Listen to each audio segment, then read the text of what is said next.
Hello everyone, welcome to week 1 in EDU 10004. We're so glad that you're with us. I'm just doing a very quick video to help you find your way with our textbook. So I'm just sharing my screen with you now.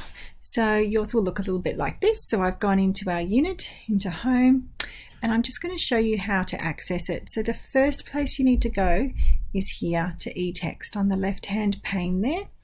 So click on there and this is going to take us straight to our major text that we use throughout our unit.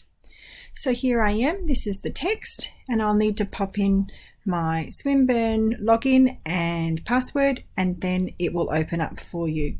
So always start by going to eText first, and then you'll find when you're in our unit and you're going through each week our learnings and our readings.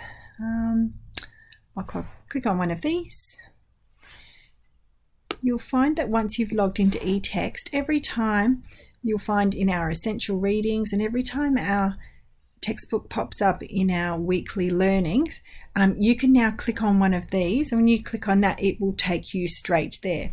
So just remember, always start by accessing eText over here the first time. Please note you do not need to purchase it. If by chance it happens to say this is not available to you, it just means you need to log out and log back in and just try your password again. If you have any issues at all, just let your ELAs know. Okay, thanks everyone. Have a great week. Bye.